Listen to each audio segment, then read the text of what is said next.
All right, we are back, and hopefully this time I don't have an echo. This is the practice squad, and it's going to be explosive, doesn't even feel like the right word. It's going to be, I think, a violent episode. Strohs, I didn't even bother to engage with you during the draft because you seemed like you were going to be an asshole to even, like, complete stranger, so it wasn't worth my time. I don't know how much you drank, but I could tell you were drunk. We're gonna get into that. Also, as always, we're gonna have some fun. I am back on a diet again and working out. And Thursdays are my cheat days, so I get to eat something good today. Show's gonna help me figure out what that's gonna be. But before we get too deep into it, I just want to take a second. If you're listening on the podcast, we are at least attempting to do these live now. We had some trouble with our first go around today. I set this all up yesterday because I had never done this before, so it was a bit of a learning experience. But, Strohs, does this happen to you? So even though I use Chrome, whenever Chrome needs to open something else, like a different page, different tab, it always goes to Internet Explorer. So yeah, sometimes when we were using Google Hangout, it would always have to default to Internet Explorer. So what happened is Internet Explorer was up, and I didn't even look because I don't use Internet Explorer. So a page from yesterday was up that was playing sound. I was like, I closed all my Google Chrome stuff. I closed everything. The only thing left on my computer was the Internet Explorer from yesterday. I didn't notice it because, who uses Internet Explorer? Yeah. It's not 1997 anymore, so nobody uses Internet Explorer. I don't have an echo now, so I think we're good, and I think that means we're going to be able to go live on Twitter probably noon-ish most weeks, if not all weeks. This forces me to wake up early, by the way. Little frustrated because it's only 11 over here when we tried to go live, so I'm up by like 10:30. Like, come on, guys, I don't have a job. 10:30 is early. Well, thank you for waking up, B. We appreciate you. Strohs, I don't even know where to start this. We're gonna do the first round. Hold on. Here. Let's first start here. Okay, so we're gonna delve into this first segment. We're gonna delve into the first round in my big beef and why I feel like you and other people are sheeps here. But let me give you a little bit of background. So I was hammered. That was very clear. For parts of that draft. Once I seen Drew and Jim cracking a couple bottles, I was like, cool, pants off, dance off, let's roll. And I just tapped into the gin, and I tapped into the tonic, and next thing you know, I was good to go. And I tried hard to keep the genie in the bag, and what ended up happening was after pick 3, I just kind of lost it. I was pissed. I was upset. I had different conversations with you over Twitter. No. I literally said one thing, and it was very obvious to me reading your tweets. I think I said like 5 words. It was enough. You were upset they didn't trade back, and I was like, it takes a trade partner. And you're like, I know how it works. I was like, well, that was my argument with you. And then Paul wanted to jump in, and look, Paulie, if you're watching, I love you. I think you're fantastic. I did not want to have that debate with you, not when I was in that frame of mind. It was going to end poorly for both of us. Is just kind of the way I felt it going. I don't think you were in a frame of mind to debate. Like, I think you were in a frame of mind to belittle, which I'm sure there will be plenty of today. This was Sparta, and I was kicking you down a forever hole, and you were going to die. That's where I was at. I was ready to fight anybody and everybody. And look, this is my big issue. Let's just lay it out real quick. This is my big issue with what took place in the first round of the Detroit Lions draft this year. It's not so much the player. I think Jeff Okudah is going to be a fantastic player. I think he's going to be great. Okay? It's not the player. All right? The position I do not like drafting as early as they drafted. And I think he was the right guy, wrong spot. That's the big issue. That's the big problem I have. And this problem goes back to the organization just being unable to get out of its own way and screwing things up. And it didn't just screw it up that night. This goes back. I have a timeline. This goes back to December when they screwed all this up. And you can look at Bob Quinn. You can look at Matt Patricia. You can look at the front office. So Martha Ford, Sheila Hamp, throw in Rod Wood as well. All right, go back to December 17th of 2019. That's when the mandate for the Lions being playoff contenders comes out. All right, Martha Ford's own quote, "We expect to be a playoff contender in 2020, and those are our expectations. We've expressed those to both Bob and Matt." Fantastic. So now that sends a red flag up for the rest of the league, who is now aware that this team is in win-now mode. There is no longer building whatever Matt Patricia wanted to build when he came here. Because his first 2 years, he got a little bit of a pass. It was, okay, cool. They're building something that Matt Patricia, that's what the explanation was. They're whatever Matt Patricia wants to build, that's what they're building. They got to tear it down to rebuild it. That's what it was. No, December 17th, the whole narrative changes. When Martha Ford, Sheila Hamp, and Rod Wood come out and say, no, we need to be playoff contenders in 2020. And then we've kind of broke that down and discussed what that actually means. February 13th, let's fast forward now. February 13th, 2020. WDIV's Bernie Smilovitz comes out and says the Lions have had discussions about trading Matt Stafford. Not even 2 days later, on February 15th, Bob Quinn comes out and sends a text message to reporters stating that they are not actively engaging in trade talks. And the text message was described as emphatic, saying, no, we will not trade our quarterback. So hold on. So now that sends up another red flag to the rest of the league that says, hey, we're not interested in a quarterback. Doesn't matter that we have pick 3. Doesn't matter that there's at least 3 quarterbacks that could go in the top 10. It doesn't matter. It doesn't make a damn bit of difference because we're not trading our guy. And that's all because you want to appease Matt Stafford, who you haven't won anything with. You've not won a damn thing with. Okay? And, I agree. Matt Stafford's a pretty good quarterback. I just think... All right? But you haven't won anything with the guy. It's so... It just lacks critical thinking to believe them saying, yeah, we're going to take a quarterback or we might take a quarterback. It lacks critical thinking to believe that that's all it takes to make a trade happen. No, but you going out and you totally removing that from the table. They met with Tua. Is a big mark against you. Hold on. Wait, hold on. It gets even worse. Yeah, great, you met with Tua, but you've already said you don't want a quarterback. But meeting with Tua, you're in win-now mode. Yes, and if there is any blame to go around, I had not heard that angle. If your angle is on at the very top, ownership for saying we're gonna win, I can hear that because you're right. The moment I heard that, I told you they weren't going to trade Darius Slay. But to go any further than that to me is crazy. Bob Quinn still met with Tua. That to me is far more meaningful than words that are said by a GM. GMs lie all the time.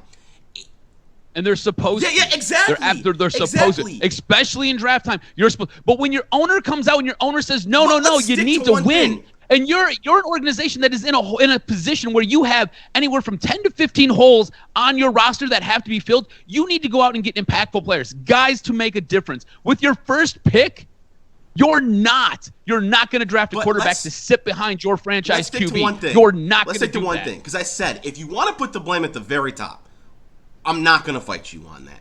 Because I do agree. When you come out and say the expectation is to win games, then people don't expect you to trade your quarterback. I'm okay with that blame. I would question, you thought that edict was full of crap. You said that on this podcast before. You don't actually think the expectation is to win. You have said if they get 3 wins, you think they're coming back. But let's throw that out the window because I don't agree with that. But that's more monetarily. It's based on money and it's based on contracts. That's why. Fine. That's fine. But if you don't believe it, it's kind of a little weird to go in and throw that and say it's a problem when you say that, because you don't even think it's true. But let's say it is true. I'm not going to fight you that hard on that part of it. Because, yes, when your owner says it's time to win now, no one thinks you're going to trade your quarterback. But to me, putting the blame on anyone below that, putting it on Bob Quinn or Matt Patricia is wild. Because actions speak louder than words when it comes to general managers. Would you agree with that?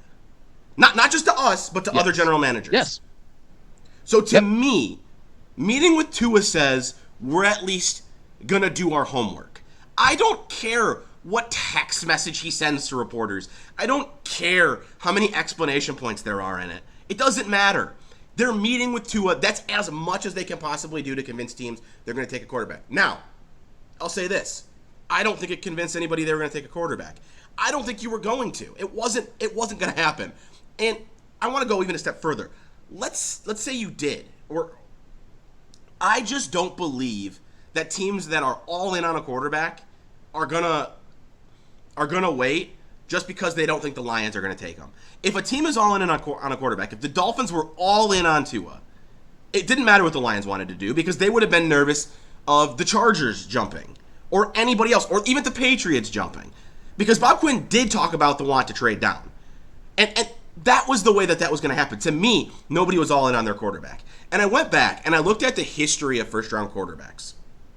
And so last year, they weren't all traded up for. But the previous 4 seasons, so that means the 2018 draft, 2017 draft, the 2016 draft, and the 2015 draft, every single quarterback taken in those 4 first rounds was either traded up for or the number 1 or 2 pick. And that trend stopped last year. And then it didn't happen again this year. I mean, I guess really the only one who broke that, no, 2. Both Herbert and Tua broke that because there was one in the first overall pick in Burrow, and obviously Jordan Love was traded up for. But I just, my belief is that it was legit. We heard Miami and San Diego were both kind of They would take whatever quarterback fell to them. And I believe it because if one of them was all in, you do not risk somebody else coming up ahead of you. So if you were a general manager who had any balls, what you could do is you could draft Tua and you could have your generational quarterback, and then you could call. No, wait, listen. Then you could call Miami if Miami really wants him bad enough. Say, hey, guess what, guys? I got him because Miami never believed that you were taking him. So pull their What card. happens if they take Herbert and you're stuck with the quarterback you didn't want? Take Tua, call them, say, hey, guess what, guys? I got him. You want him? Come get him. And if they don't want him, they want Herbert, go get Herbert. Cool. You know what? You're calling the Chargers. Chargers, you guys want him? I got him. Come get him. What are you giving me? That's what you do. All right? And big deal. You have your next quarterback. If you believe in him. Generational quarterback. You have a succession plan. Oh my God, crazy, right? Good organizations have succession plans for their quarterback. Literally nobody in the draft. You can have a quarterback who comps to Drew Brees. Insane, right? Absolutely insane. Let me get back to giving you this timeline. No, stop. No, hold on. Let me react to what you just said. Trade rumors, saying that it's comical. Kind of, to me, to be honest with you, not interested in doing any of that. There's no conversations of that whatsoever, Patricia said to. Can I He said react that to to the Good stuff Morning you just Football's said? Pete Schrager on the 27th. And then on March 17th, they go out and they spend $13 million on a 3-year deal to sign Chase Daniels. Right there, you're not drafting a quarterback. You're not. So in this case, you've painted yourself into a hole to where you have devalued your own pick because your organization is so inept at being able to do things the proper way and being able to maximize. The problem is maximizing the value for your 3rd overall pick. You do not have the ability to maximize the value because of everything that has gone on since December. That's my problem. You're not a good organization. You are a bum of a general manager. This was probably your best draft. And I applaud you for finally figuring it out. Fantastic. But you know what? You still screwed up your 1st overall pick. You devalued it going into it. And then on April 17th, you want to talk about, oh, we've had calls. People have called us. We've had calls as far back as the Combine. But you know what? I want to get a trade done before Thursday afternoon. That way, we're not on the clock when somebody wants to trade with us. What? Oh, my God, Stroh. What? Are you a child? Taking calls Are the you last a child? moment. Like, your anger comes from such a reasonable place, but, like, calm down for a second and use any logic. Like, I don't even know what to address. All logic. You're a sheep. I don't know what you want. I can't herd you into the corral. Dude, I don't even know why am I on this podcast right now. Like, I can't. You're going point to point across the board. Okay, first, let me go back to this idea of taking him and then trying to trade him. First of all, that's not football. Nobody does it. You're like, if you're a good GM, this is what you do. Well, none of them do that. The Patriots have only done it after waiting 3 or 4 years on a guy. Nobody drafts a quarterback with the intention of trading him. Nobody drafts any position with the intention of trading him. That's not how the NFL works. Happened to Eli Manning. Oh, cool. Thanks for your example 15 years ago. I'm just saying, you say it never happened. It has happened. One of those guys is retired, and the other guy is going to be a garbage starting quarterback for a different franchise this year. You're giving me an example that is basically based around a retired player who refused to play for the team that drafted him. Okay. What I'm telling you is that it Now, has happened. You just said it doesn't happen. One time in 20 years, it doesn't happen. I mean, that's why. Do you seriously think one example in that span of time is enough to say it happens? You said it never happens. I just told you. I just gave you one right off the top of my head. That is the most ridiculous. Like, one time is considered an exception, Strohs. It is an exception to the rule. Every rule has exceptions, and the exception is this. The rule is this doesn't happen. The exception is Eli Manning. Now, if they loved Tua, drafting him as a succession plan, I don't love it at 3, but I don't have a problem with it. I understand you wanting it, but because you think Tua is the guy, doesn't mean that should be the play. Like, if they don't like Tua, taking him and hoping you can trade him is incredibly risky. There's a chance that you come out of the 3rd overall pick with a backup quarterback you don't even like. That's crazy. Now, as to what Matt Patricia said, and him saying it was comical, we just agreed actions speak louder than words. They met with Tua. Okay. But if you don't, so here's the thing. You care so much. You can about what meet with the guy, but if you're not like seriously meeting with him, it's just a smoke screen. That's all it was a smoke screen. They were dialed in. You cannot tell me that they were not dialed in on Okudah from basically Jump Street. How do we determine what a serious meeting is and what a fake meeting? Poker player ever. As soon as whenever my unemployment runs out, legitimately, I'm calling Bob Quinn up and I just want to play cards with him so I can take all his money. You take what these guys say so incredibly seriously. Yes, you do. I think they're ass clowns. No, but I think what they do, and I think what this organization has done, I just painted the picture for you that this organization devalued the 3rd overall pick and forced you to draft a quarterback. You will not think through. At 3. I mean, what was Patrick Peterson drafted? 5? I mean, he's being called the best cornerback since him. Fantastic. I wanted you to take Okudah at 5. I mean, I did too, but it wasn't there. There were no trade backs until what, 13? Like, okay, let's do this. You're the smartest guy in the room. No. Shut the hell up.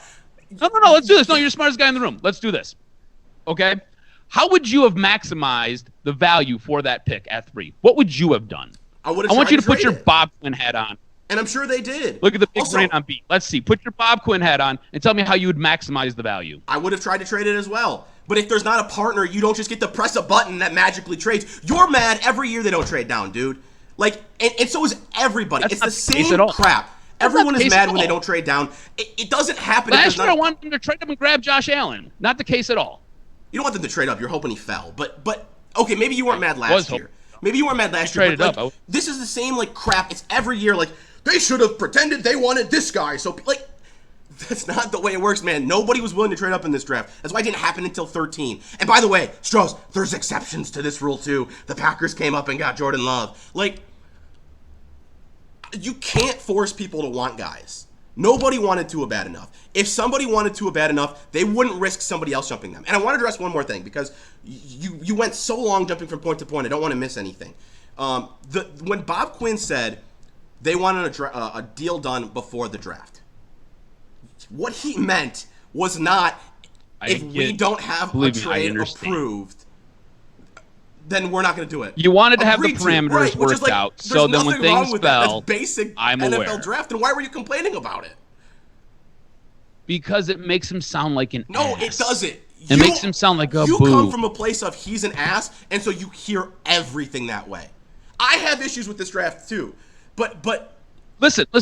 So like, I know you're in Houston right now. All right, this is the big thing that came out of the draft, and then 2 days later that came out about the draft. So Bob Quinn in his post draft presser, right, was like, nobody wanted to trade up with us. There was no options for us to move back. All the other GMs look at our books, look at our contracts, and know what we've got going on and know what our situation is. So everybody realized that we weren't going to take a quarterback. Yeah, well, no kidding, because you signed a backup in Chase Daniels for $13 million and 3 years back on March 17th. Our literal first episode wanted the Lions to get a backup quarterback. Literal first episode. You're absolutely right. All right. But he comes out days later, and he basically puts his own foot in his mouth by saying, really didn't look at what other teams were doing. We were kind of focused on us, not really paying too much attention to, we wanted to get Okuda. We were kind of nervous that maybe Miami would come and take him. Okay, here's the thing. Miami just signed 2 cornerbacks and just paid those guys. So you knew Miami didn't need a cornerback. I don't know about you. The Giants were, I had them tagged for taking an offensive tackle since day one. You just invested all this money in your running back and in your quarterback. You need to protect those guys. So I had them taking an offensive tackle. Maybe far chance that they take Isaiah Simmons. All right? You go to the Chargers. Their quarterback is Tyrod Taylor. Tyrod Taylor's not a good quarterback. Newsflash. There's no way that they weren't taking a quarterback. Okay?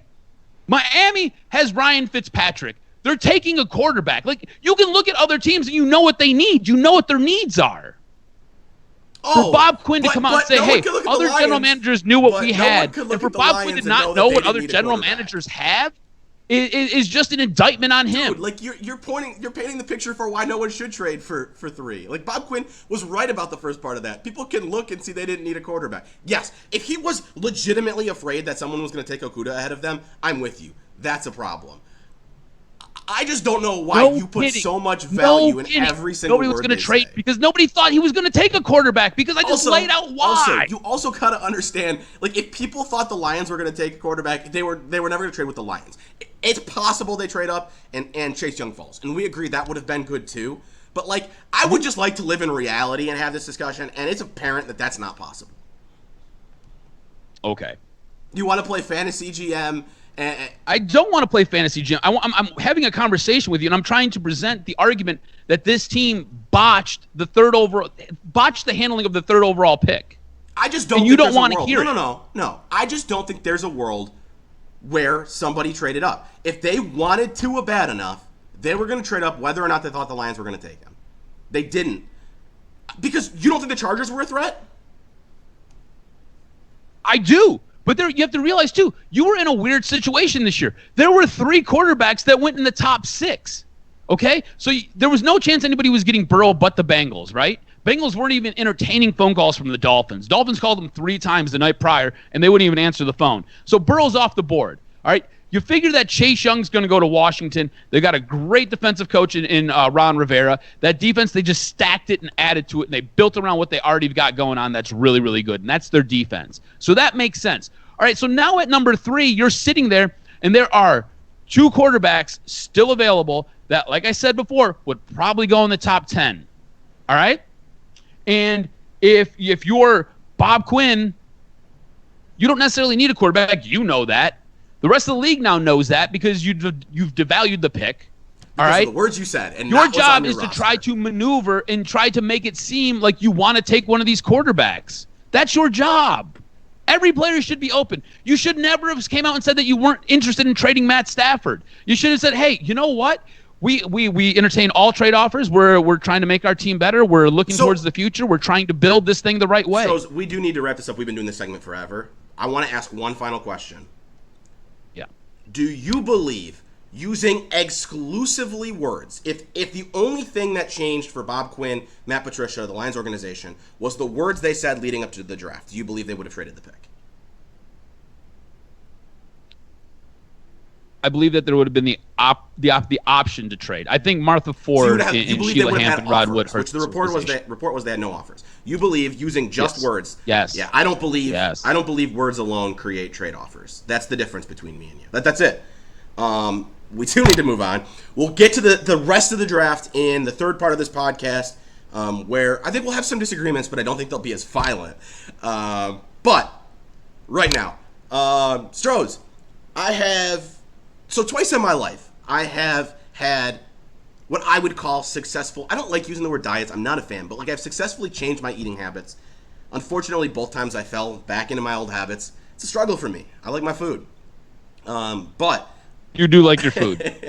We haven't done a second segment on food in a minute. I know, I push for them a lot, but we haven't done them in a while. But anyways, I am trying to start a second one. I have been working out every day. I have been. Now that I'm not working, I'm making breakfast every day, making dinner a couple times a week with obviously leftovers. So like I'm eating really healthy, and I like my food too much. It's easier for me to have a cheat day than to cheat like once or with something small every day. So Thursdays are my cheat day. And honestly, the way that happened was basically the NFL draft fell on a Thursday. So I cheated last week on a Thursday. So you started this last week, right? You started your diet last I started week last Monday. Okay.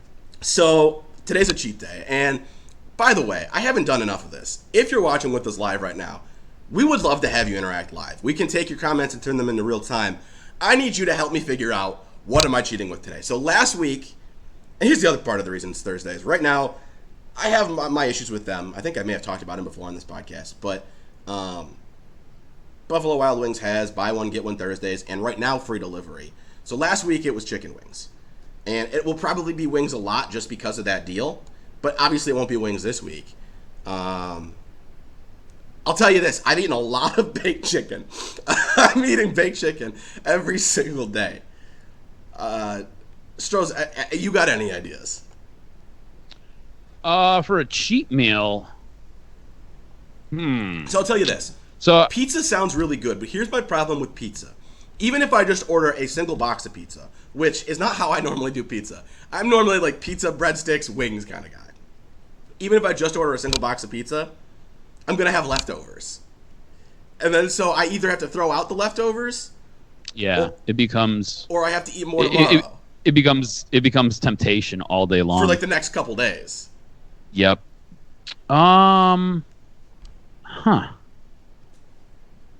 Pizza's usually a really good go-to for me when I just want to eat something greasy and not good for me. You know what you could do? How far are you away from a grocery store? Like, could you get to the grocery store? Oh, like, yeah, what do you have in your? grocery Actually, store. what do you have in your fridge? You have anything good in your fridge? Man, I know it's been a lot of baked chicken for you, but I don't know. think- You have any like Italian sausage? You got any I think ground beef I or have ground some turkey? kielbasa, but I'm going to be honest with you. I don't know if this is just a me thing. I'm not making my dinner on a cheat day. Oh, so you're going out? Nah, man, like I'm making Okay. a lot of food right now. Cheat day is not just All going right, to I be got you. bad food. It's going to be bad food, and it's also going to be lazy food. So it this could is be B's fast food for all vacation I can from the care. kitchen. Yeah, my vacation from the kitchen. All right, I got you. By the way, man. how do you I do feel like it? 'Cause the you're a world is healthier your person. oyster, bro. You got to get the shuck in here. Are you a cheat day person, or how do you do it? No, generally not really a cheat day person. I just kind of everything in moderation, See, right? I really struggle with because again, I've twice, one time back in college I lost like 50 pounds. Before I moved here, I lost 70. But then you move here and there's like great barbecue, there's great Tex-Mex. I'm a fan of Whataburger, though I get killed by it from some people, and kind of fell off of that. But like I struggle so much with moderation. I went 9 straight months with the rule where I didn't eat any fast food, with the only exception being tacos. That was mostly because I had friends who I hung out with a lot who liked Taco Bell tacos. That was like, And here's the thing: you can get away with eating tacos. Yeah, they're not bad. You just got to be like chicken tacos. But the problem like, you be was- like deep fried chicken tacos. but the problem was like, so I went 9 months without touching fast food basically, and then I ate fast food while driving down here because it was just hard not to stop and grab food on the way. And then slowly I found myself like, okay, now I can go once a week. Now I go 2-3 times a week. And all of a sudden, like, I found myself at a place where I was getting fast food 4 or 5 times a week. Like, I struggle with the moderation thing. Even cheat days for me, like, it's hard for me to have a cheat meal. It is a cheat day. It is very hard for me to, like, wake up and not just eat like trash the whole day. Like, I've been looking forward, Strauss, I've been looking forward to today and what I was going to eat today for at least the last 4 or 5 days. it's like it's your goal, man. It's your marker to get you to where you gotta be. I get it. I was talking to the friend I play Fortnite with about how, in this world we live in right now with no live sports, I'm not going out, obviously. Like, I'm not going to the bars on Fridays and Saturdays. I'm not seeing friends. Like, there's not a whole lot to look forward to week to week. In a way, this is almost created, like, I'm looking forward to the day I get to eat garbage. Well, I mean, quarantine gives you little things that you got to hold on to. So, but I like as far as what you should eat, I don't necessarily know. Like, just give me, what are your favorite cheats, man? What's the worst garbage that you like to eat? I love pizza because I'm a total fat ass. Yeah. You're like, no, so like where you're at, man, like barbecue sounds amazing. Like I'd go get some brisket. Brisket's good. And just covered in some barbecue sauce, and I'd probably eat a baked potato with everything on it, and some cornbread. I love like me and you as then greens. as the crap we're eating. You're like, I'm gonna get a baked potato. I'm like, wait, that's unhealthy. No, but like with everything on it, like butter, sour cream, maybe some bacon. I don't really do the cheese. I don't do the cheese all that much. So I would. I don't know. I'm probably not the best person to ask. Well, you about told this, me. Pete. I don't know why I said. I don't know why I said you liked yes to it this too. Like I topic. wasn't trying to force this. I mean, if you're watching, I have eaten. So I made like a Hawaiian chicken marinade. I think 3 days ago, and That sounds it was okay. It was pretty good. But like I'm making it in bulk so I can eat it for like the next 3 or 4 days. Yeah. And That's how I and the first day it's good, but if you have ever tried to force feed yourself baked chicken 7 days a week, microwaved baked chicken, no matter what you did to it, is so incredibly So we're getting some comments here. Oh, I just lost it. So I'm trying to watch this as we shoot. Are we do getting them this on here. Periscope? Because I'm trying to watch it too. Yeah. Oh, that's my bad. Yeah, we're getting them on Periscope. That's my bad. To So people commenting on Periscope. I've been Derek watching on said Twitter. homemade chicken Alfredo with a ton of spices. Okay, So you get your pasta, carbs, and that sauce is loaded with Derek, I fat. probably won't make that because it requires me to make food. But You can go to the Olive Garden. no, so a lot of people hate on Olive Garden, but I'm an Olive Garden fan. Are you one of those people? No, I don't mind. The I Olive could see Garden. Olive Garden. I like the breadsticks and I like the salad. I really and like. I love chicken parmesan. So like if you can't really script chicken parmesan. You know what I really like about the Olive Garden idea is I can get some breadsticks, I can get some soup, and like it allows me to have more than just like if I go pizza, I just have to get pizza.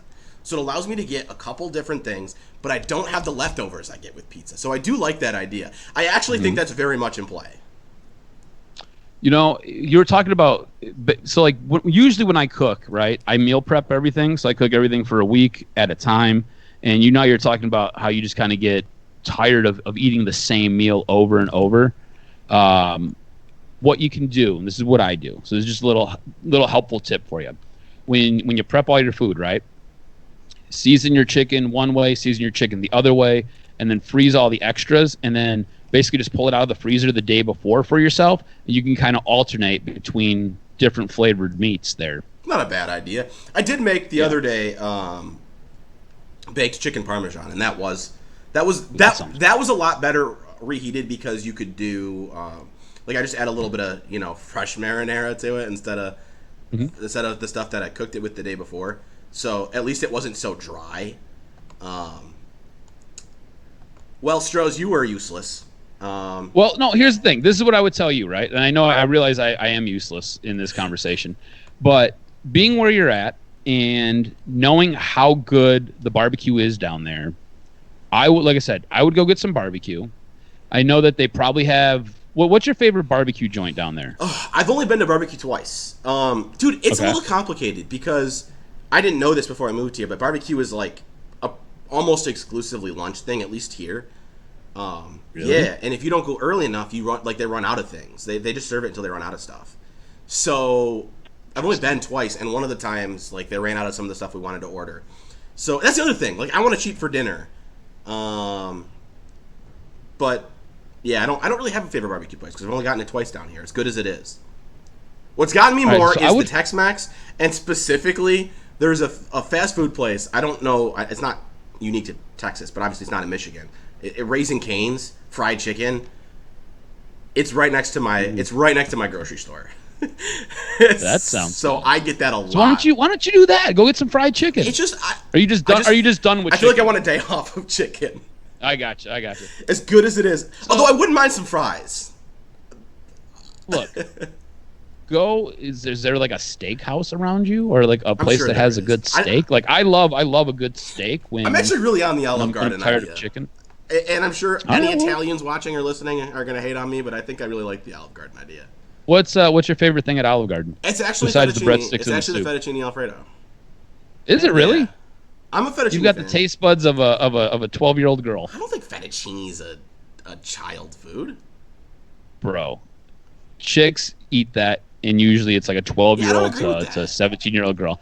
I like the fettuccine, please. I want to ask. Bro, Okay, You let's. what you need to do is you need to go if you're gonna go to Olive Garden. You need to get you don't want chicken, so skip that. But if they have cannelloni or if they have the manicotti, get one of those. It's basically just pasta either stuffed with meat or stuffed with cheese. It's great. I do want to ask that question before we move on. Not to you, to anyone listening, watching. And if you're not watching live, you can always still interact at Brendan Riley _ on Twitter, at Adam R. Strohs. BT Dubs. Paulie says Olive Garden is a great idea. I think that's the route I'm going to go. I got to figure out. After you told me you were seeing comments on Periscope, I don't know where to get those because I'm using a different source to broadcast to Periscope. That's how you get both of our faces plus the logos. I'll take care of the Periscope? the comments. Yeah, And- I've got it up on my phone, and I've got an eye on Twitter if anyone comments there. But I want to ask the question just to anyone listening or watching before we move on to rounds 2 through 7 of the Lions draft.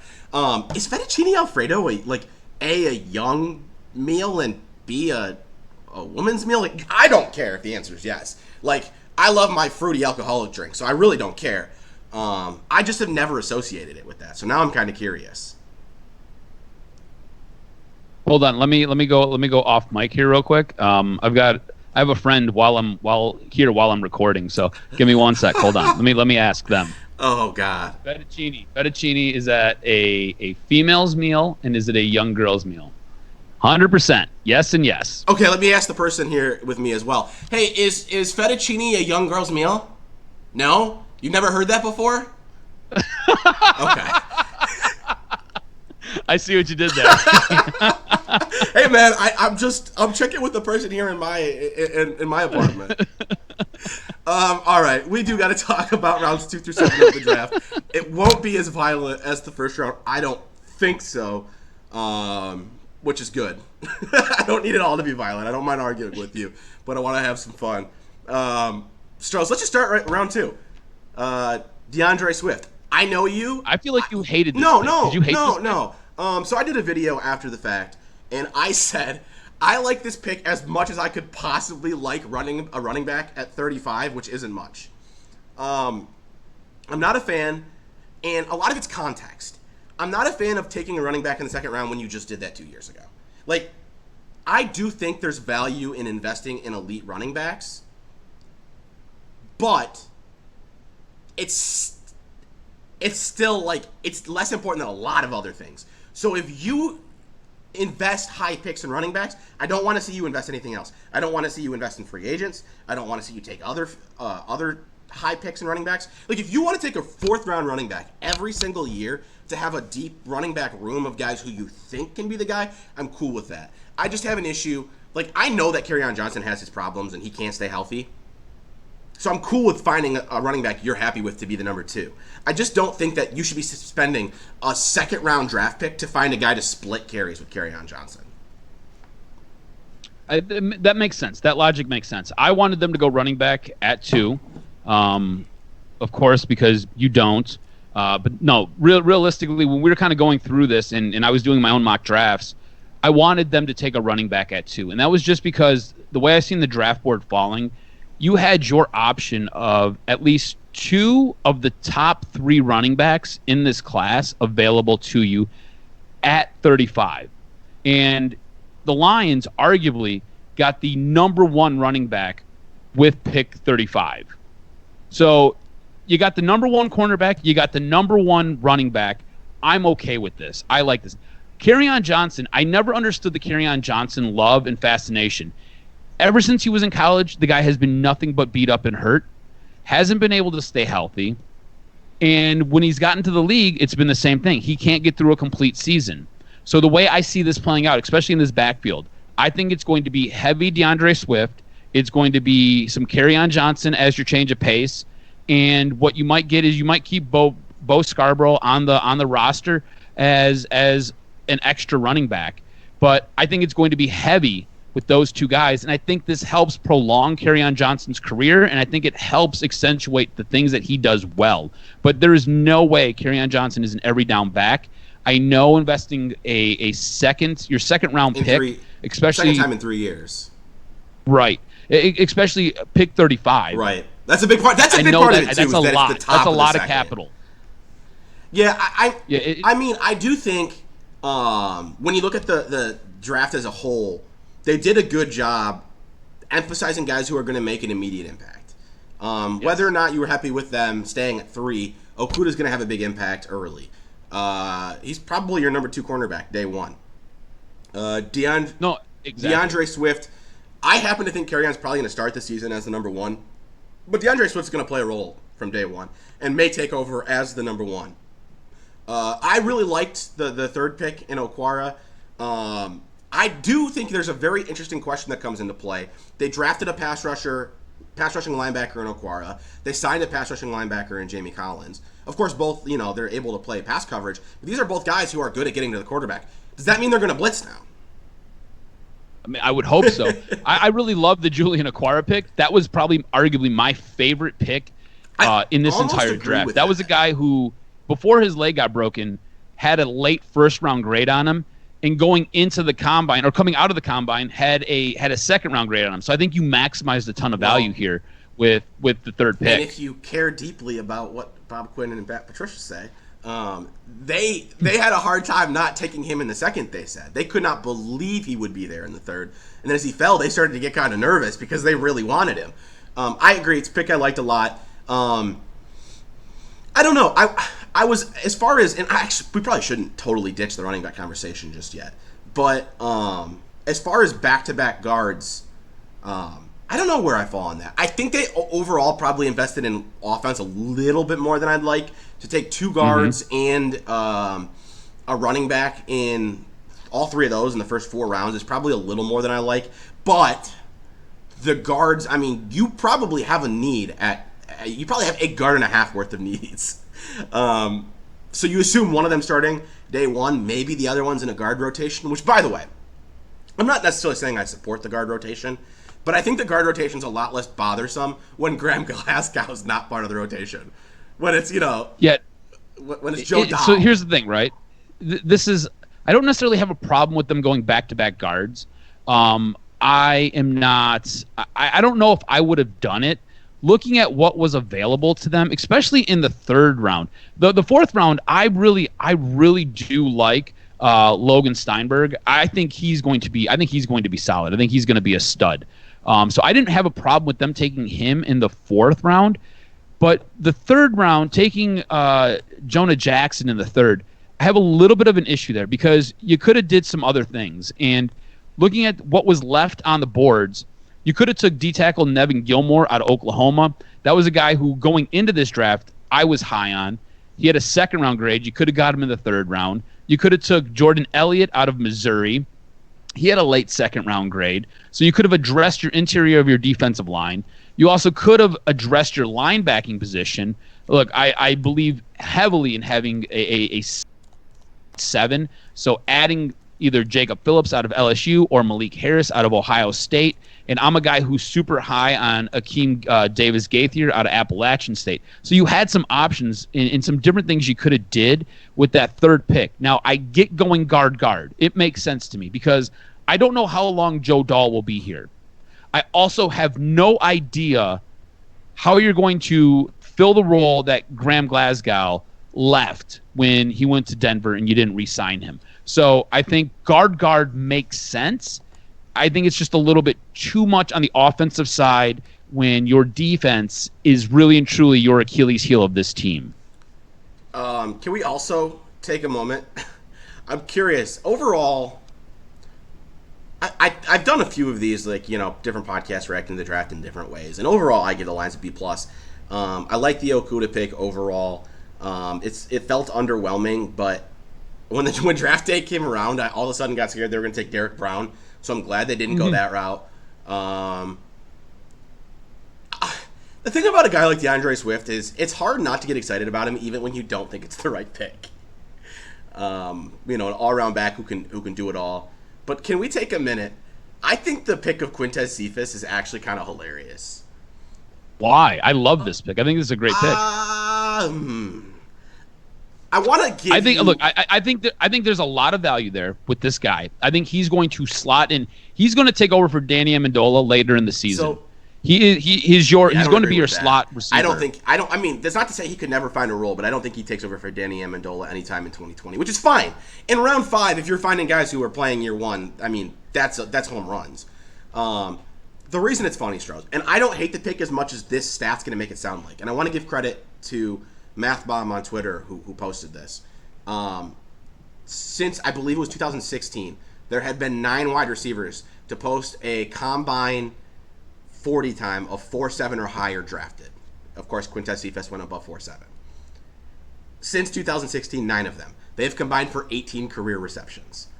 I think that's fairly damning. Now, 5th round wide receiver who was a stud.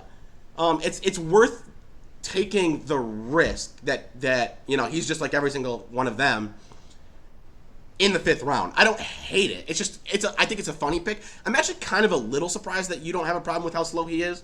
But then again, you get to the 5th, 6th, you don't worry too much about it. They also went running back in the 5th.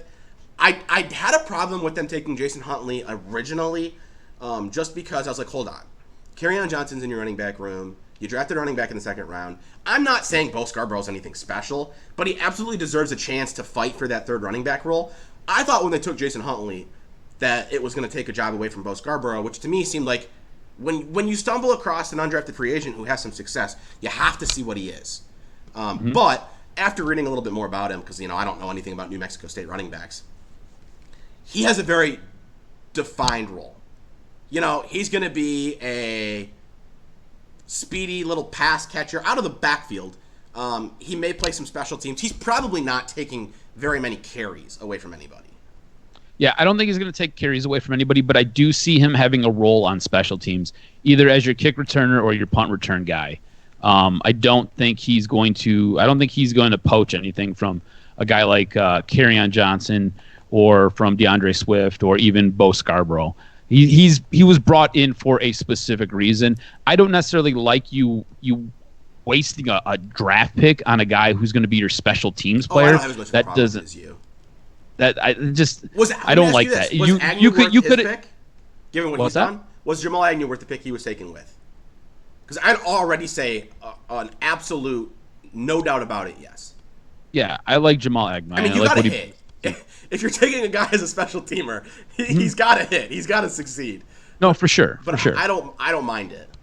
I just thought you could have invested that pick differently. You could have either addressed, again, you go through this whole draft and you don't really address the interior of your defensive line until the 6th and the 7th round. And it really felt like you were just kind of, at that point, it really just felt like you were throwing darts at a board. And you're like, cool, are you a D-tackle? Cool, we'll take you because we haven't addressed that yet.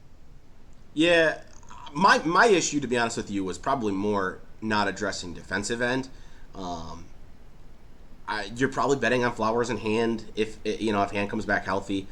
I just want a pass rush. And the defensive lines play, you're probably not going to get that from your interior defensive line very often. I've tweeted it. I'm sure you're all about it. I would love to see them go after Jadeveon Clowney in free agency. No? Depending on what you could get him for. So Jadeveon Clowney, I feel like he's a guy who came in to the league. He was solid in college. He had one spectacular play against Michigan in a bowl game, and he's basically rode that his entire career. In the pros, I don't really feel like he's done anything incredibly special. He's been an elite run stopper. As a pass rusher, he hasn't been special, but he's not been very good. No, you're right. As a run stopper, he's very good. He's more of a run stopper than he is a pass rusher. So if you're going to bring him in and he's going to play your 3 technique and he's going to help you plug holes, sure. why the hell not? But I'm not gonna pay you. He wants something like $25 to $30 million. Like the market doesn't bear that. I mean, so why would no, you pay he's not that? gonna get paid that. I think you can still pay him more than anybody else without going that high. We are going to wrap this up here shortly, but Paul on Twitter, and of course you can interact on Twitter or on Periscope, says the biggest takeaway he had from day 2 and 3 was they're confident in both Hand and Bryan being healthy and contributing. They replaced Snacks and Daniels, true, and Kennard. Huntley, he says Huntley will be a returner and replace J.D. McKissick. I agree with that. That's basically why, after figuring out who this guy was, I didn't mind the pick so much. I don't mind a specialist. I didn't want them taking any carries away from Kerryon, Swift, and I do think Bo Scarborough deserves a chance to prove he deserves to be in the running back room. As far as being confident in Hand and Bryan being healthy, okay. Wait, at the end of the day, Deshaun Hand has a year of really high play, and he was what, a 4th round draft pick? Have we ever seen Bryant do anything? No. No. And here's the thing. Like, if they're right, when it comes to defensive linemen, I don't care if I have too many of them. There's not a better position to have too many of than anywhere on the defensive line. And Strohs and I are doing the Practice Squad Presents the Throwback podcast as well. And that's something, the 2011 Lions had some rotational depth. And, of course, the 2014 Lions that also went to the playoffs had a ton of defensive line rotational depth. So I have no problem with having too many defensive linemen. That's the only thing I really would have liked to see them do differently in day 2 is I would have liked to address defensive line a little bit more. I didn't love running back at 2, but I feel like tolerate's the word for it. Like, I'm not gonna die on that hill. He's gonna contribute. He's gonna make a difference right away for a team that's trying to win right away. I just don't think it's a great investment. I don't really have a whole lot of straws. Do you have anything else you want to get to about the draft before we wrap up our first live broadcast? I enjoyed doing this with you. This was a lot of fun. As far as the draft goes, I enjoyed draft day. I enjoyed the 3 days, the weekend. I did not. Again, my issue with Okudah, it's not so much that it's Okudah. It's just it's not maximizing the value there. I thought Bob Quinn did a solid job with this draft in the middle rounds. I thought if you look at kind of the ends, the first and then round 6 and 7, I didn't really like what he did there. But basically 2 through 5, I don't really have a whole lot of issues with it. I think he could have did some things a little bit different. I thought he did a solid job overall. All right, that's going to do it for us. Thanks for hanging out with us live, or if you're listening on the podcast, appreciate that as well. We will be back. The plan is to do this every week from now on with live broadcasts, at least for the foreseeable future at noon. If either of us get jobs, who knows? Timing might need to change a little bit, but that's the plan. Thanks again for listening. This is the Practice Squad. Hey, before we go, tweet out your food tonight. Whatever you eat, tweet it out. Picture or just words? You need a picture of it? Picture, of course. All right. I'm not a take a picture of your food guy. That's okay. You're going to do it tonight. All right. Thanks for listening. This is the Practice Squad.